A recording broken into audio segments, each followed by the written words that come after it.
He was the most feared CEO in the city. Ruthless, untouchable, and worshipped through fear. She was just an intern. The only person brave enough to look him in the eye and say no. In the heart of the city stood the Sterling Building, a tower of glass that seemed to touch the clouds. At the very top sat David. He was a man who didn't just walk into a room. He took it over. To his staff he was King David, a man with a heart made of cold stone and pockets full of gold. He was famous for his cruelty. If a coffee was too cold, he would fire the person who brought it. If a report had a single typo, he would scream until the walls shook.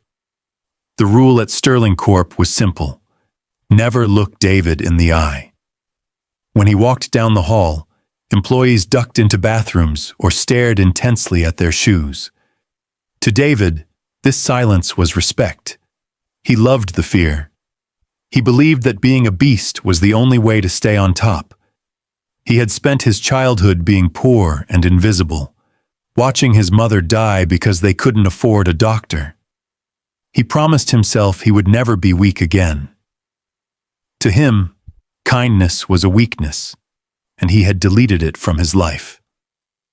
He reigned over his company like a tyrant, lonely at the top, but too proud to care. Everything changed on a Tuesday morning when Adora started her internship. She was a young black woman with a smile that could light up a dark room and a brain that worked faster than a computer. On her second day, she was sitting in a big meeting when David started one of his famous rants. He was red-faced, screaming at a young clerk for a mistake that wasn't even the clerk's fault. "You are a failure. Get out of my sight before I make sure you never work again," David roared. The room was silent, everyone looking down at the table, except for Adora. She stood up, her chair scraping loudly against the floor. She looked David straight in the eyes, something no one had done in years. "Stop it," she said. Her voice wasn't loud, but it was firm. "You're being a bully, and you're wrong. The mistake was in the data you sent him. You should be apologizing to him, not yelling." The entire room froze. People expected David to explode and fire her on the spot.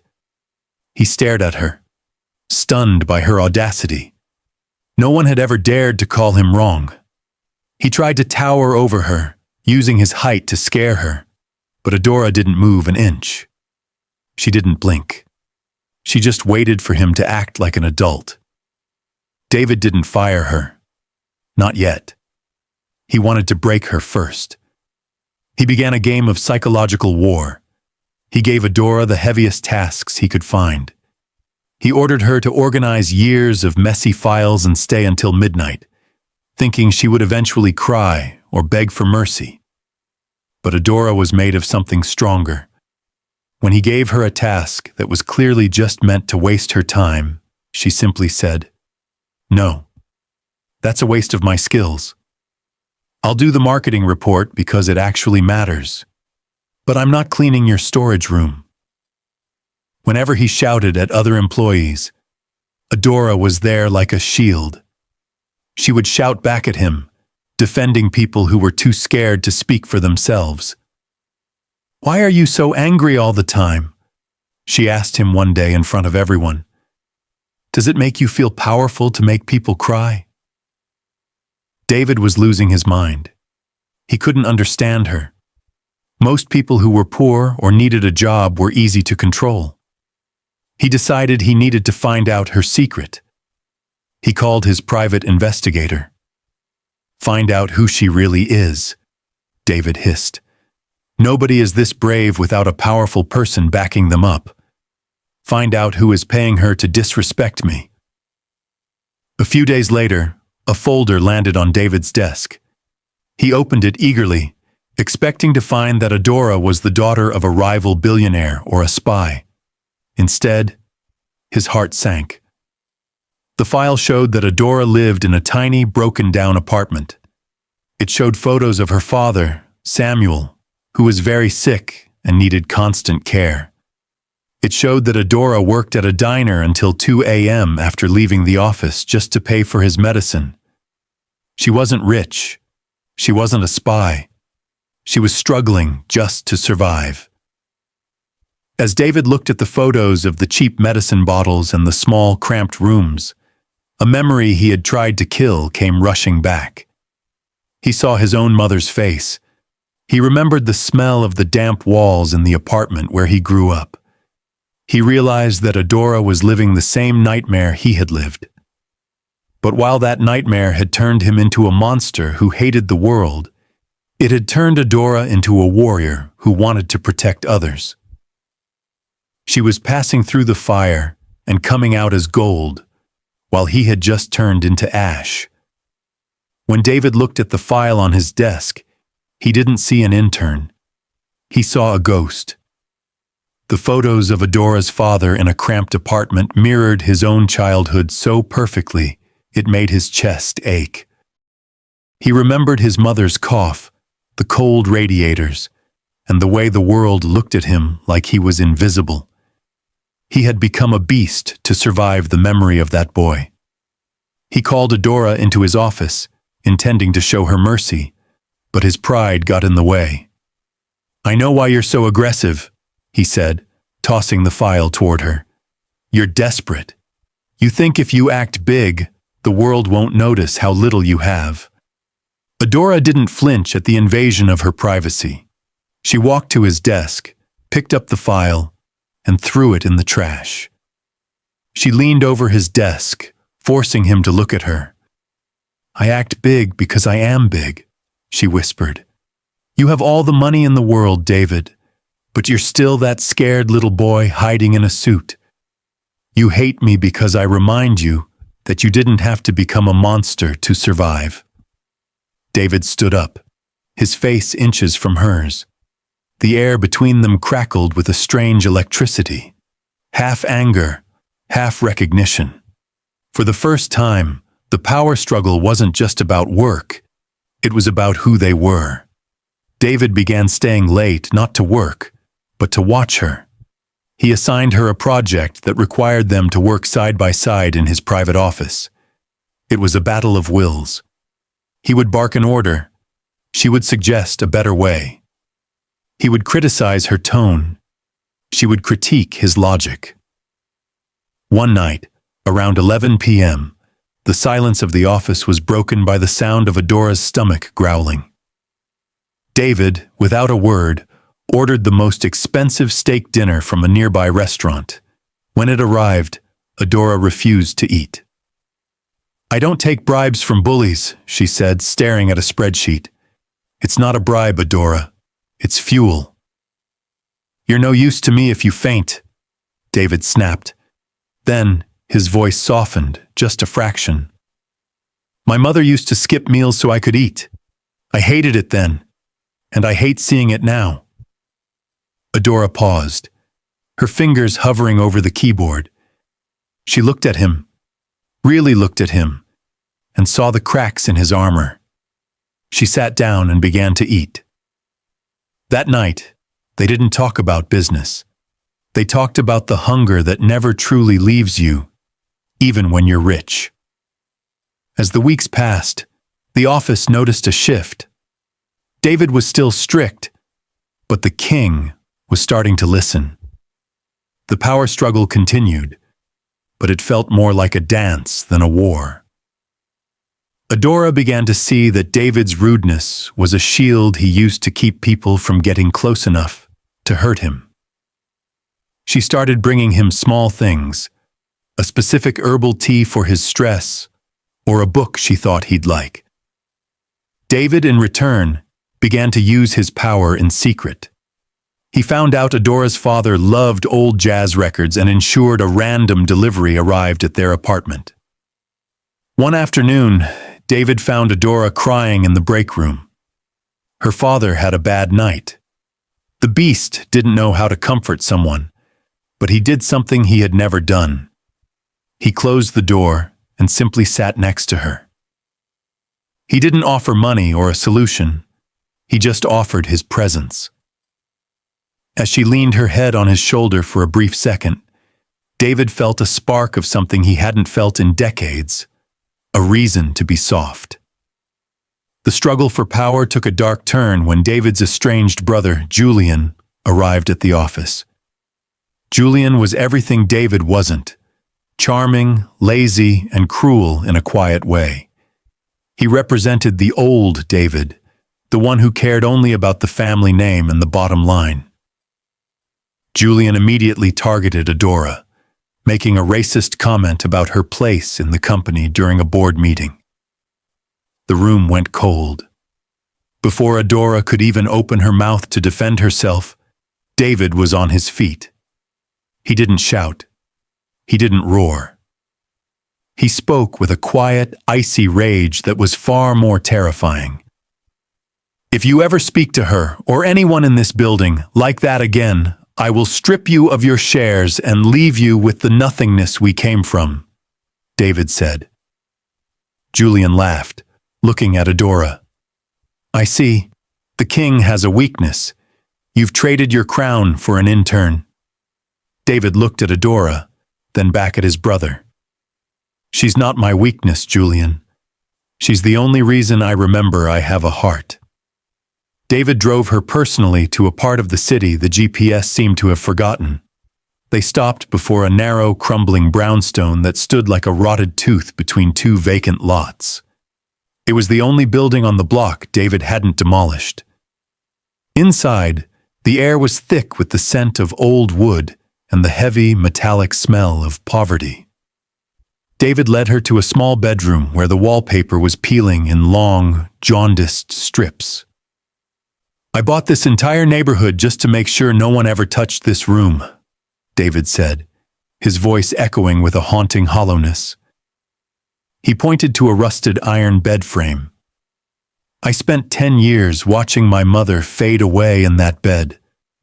I remember the sound of the rich kids playing in the park 3 blocks away while I counted the coins in a jar to see if we could afford her medicine.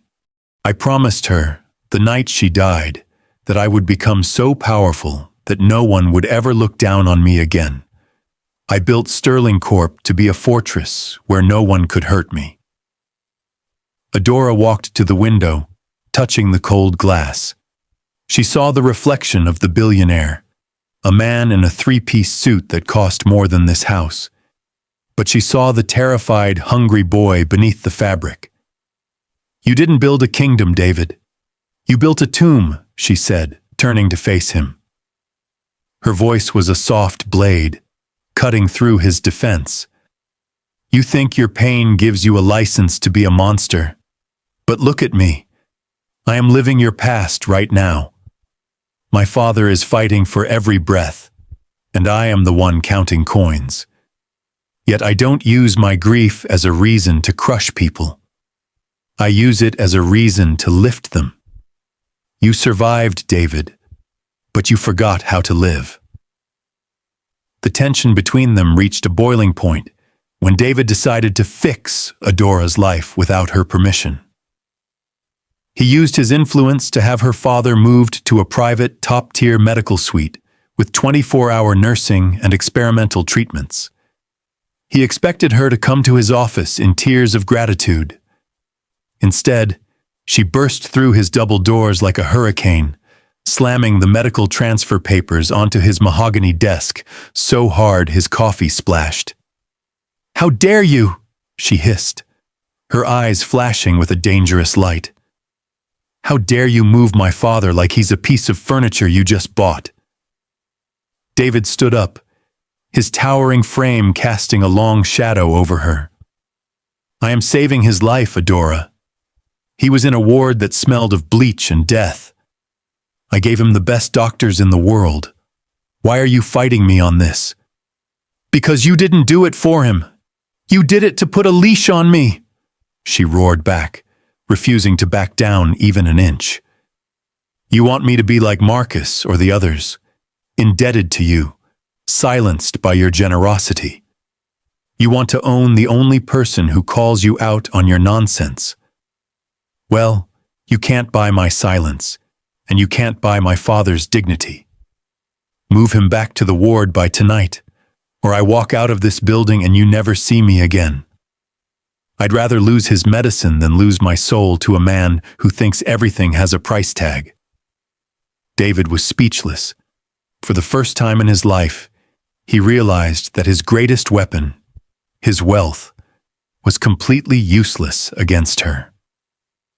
To keep Adora from quitting, David had to do something he found agonizing. He had to negotiate as an equal. He agreed to let her father stay in the private suite, only if she oversaw the billing and repaid the company through a long-term contract. It was a lie to save his pride, and she knew it, but she accepted for her father's sake. This forced them into a cycle of late-night strategy sessions in his private office. The air in those sessions began to change. It was no longer just about spreadsheets and market shares. It was about the way David's eyes followed her when she paced the room, and the way Adora's voice softened when she saw him rub his temples in exhaustion. One night, while they were debating a risky merger, David reached across the desk to grab a document at the exact moment Adora did. Their skin touched, a jolt of heat that made the rest of the world vanish. David didn't pull away. His fingers curled around hers, his grip firm yet strangely trembling. The silence in the office became deafening, filled with the heartbeat of two people who had spent their lives fighting the world. "You're the most frustrating, stubborn, brilliant woman I have ever encountered," David whispered, his voice dropping to a gravelly low. Adora didn't pull back. She leaned in, her breath ghosting over his lips. "And you're a man who has forgotten that he's allowed to be loved, not just feared." The power struggle was no longer about who was boss. It was about who would be the first to break the silence of their hearts. The board of directors, led by David's cousin Silas, had seen enough. Silas was a man who thrived on David's old, ruthless reputation. To him, David's sudden interest in employee benefits and his strange obsession with an intern were signs of a mental breakdown. Silas gathered the major shareholders for a secret emergency session to strip David of his title. He stood at the head of the table, showing slides of David's reduced aggression as proof of his weakness. Just as the vote was about to be cast, the doors swung open.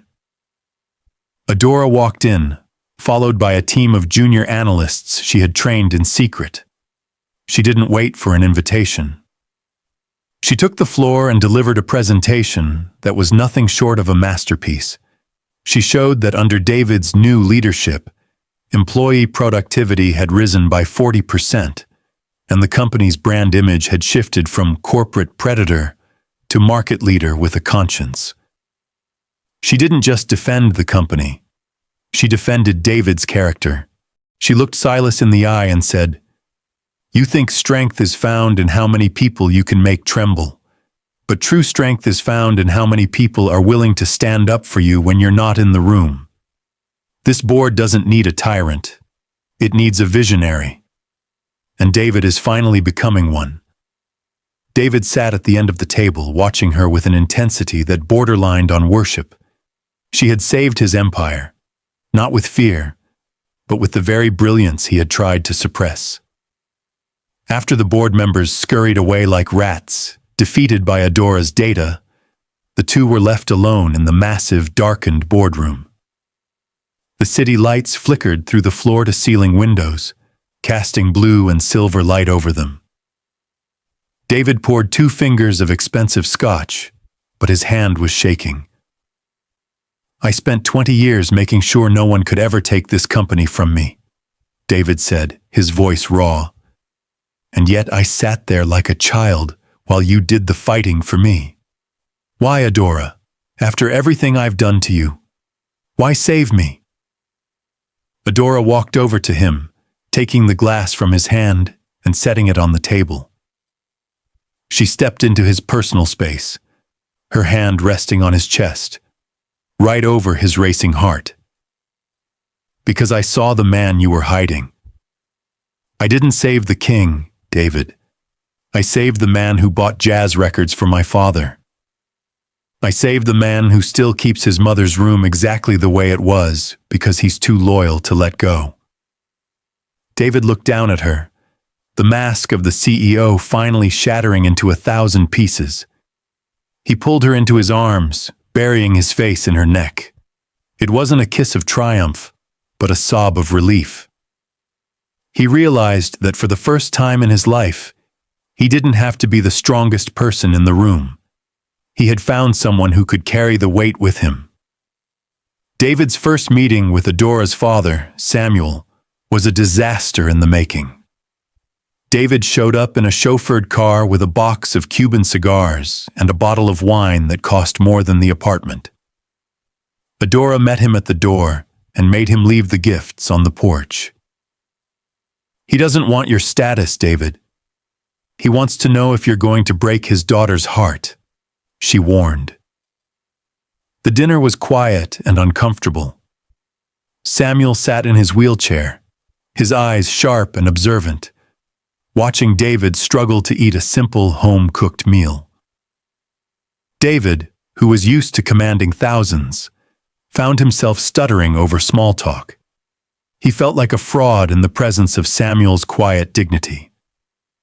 Halfway through the meal, Samuel spoke. I know men like you, David. You think the world is a series of transactions. You think because you pay for my room, you own my girl. But let me tell you something. My daughter is a fire. If you try to cage her, she'll burn your palace to the ground. If you walk beside her, she'll light your way. David looked at Samuel, then at Adora, and felt a profound sense of shame for ever thinking he could buy his way into this family. He apologized, truly apologized, not for his wealth, but for his arrogance. It was the first time David had asked for someone's blessing instead of demanding their obedience. The defeat in the boardroom left a bitter taste in Silas's mouth. He wasn't just losing a company. He was losing a legacy of fear that he believed was the birthright of the Sterling family. In his rage, he turned to the darkest corners of the internet and the tabloid press. He hired private investigators to tail David and Adora, capturing grainy photos of them leaving the hospital late at night and sharing quiet, intimate moments in the back of David's car. Silas leaked a fabricated story to the national press, painting Adora as a social climbing temptress who had used her father's illness to manipulate a grieving, mentally unstable CEO. The headlines were savage, dripping with racial undertones and classist insults. The world David had built out of glass began to crack under the weight of public scrutiny. David's first instinct was to revert to the beast. He wanted to sue every newspaper into bankruptcy and lock Adora away in a penthouse with a team of security guards. I can make this go away, Adora, he growled, pacing his office like a caged predator. I'll bury them in lawsuits. I'll hide you where they can't find you. Adora stood up, her eyes cold.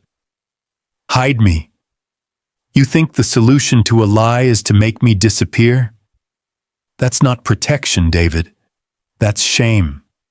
If you hide me, you're telling the world that Silas is right, that there's something wrong with us. I am not a secret you keep to stay safe. We face them, head on. For the first time, David realized that his wealth couldn't shield her from the world's ugliness. Only his partnership could. Against the advice of every PR consultant in the city, David and Adora booked a live, prime-time interview. The air in the studio was thick with tension as the red on-air light flickered to life. The interviewer, a woman known for tearing apart politicians, wasted no time. She looked at Adora with a skeptical smirk and asked, "How does a girl from the slums end up in the arms of the most ruthless man in the city?" Was it the medical bills, or just the shiny office? David's hand tightened on the arm of his chair, his knuckles turning white. He was a second away from storming off the set. But Adora reached over and placed her hand over his. She didn't look at the interviewer. She looked into the camera.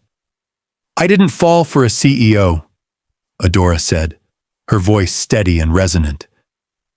"I fell for a man who was brave enough to admit he was broken. David didn't buy my loyalty.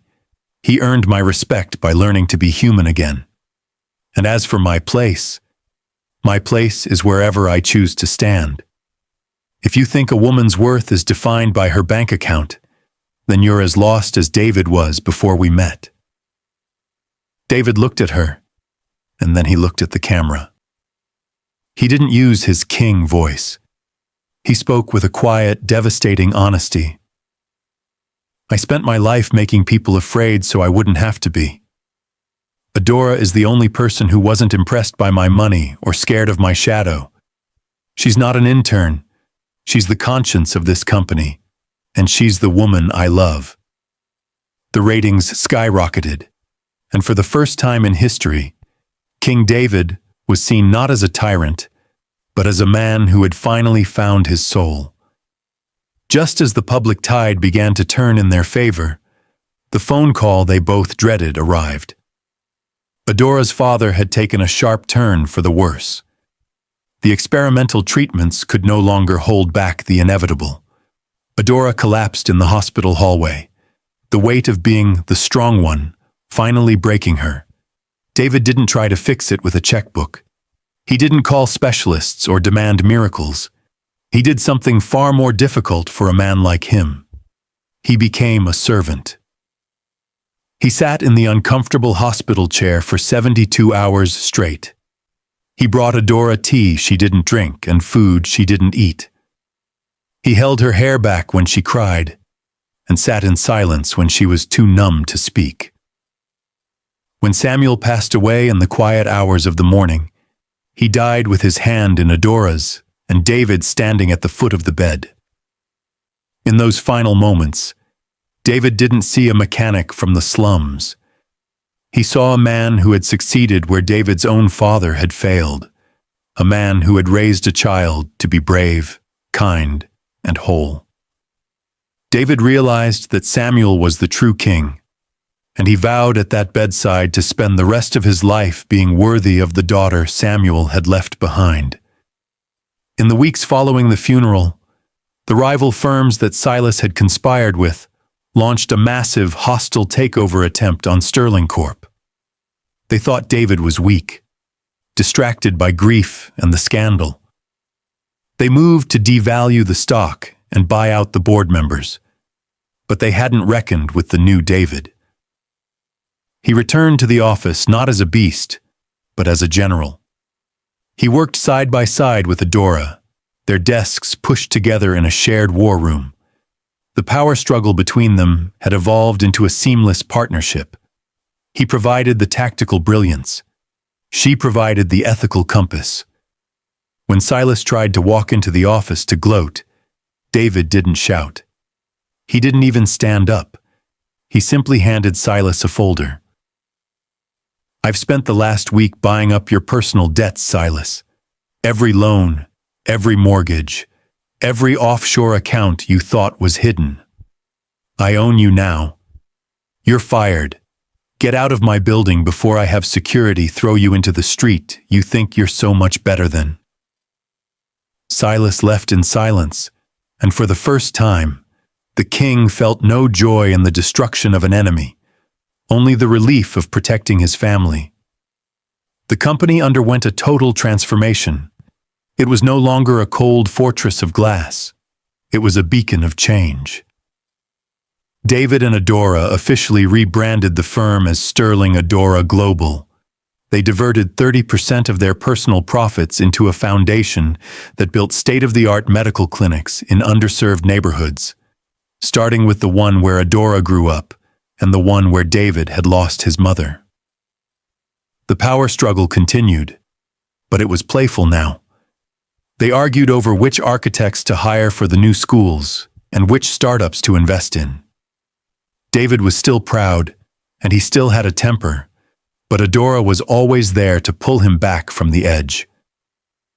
On a warm evening, they walked through the lobby of the building. The employees no longer ducked their heads. They said, "Good evening, David," and "Hello, Adora." David looked at the portraits of the old, cold CEOs on the wall and realized they looked like ghosts. He felt more alive in this new, loud, chaotic world than he ever had in his silent tower. The transformation of Sterling Corp was not merely a change in the letterhead or the signage on the front of the skyscraper. It was a total, painful demolition of David's old identity.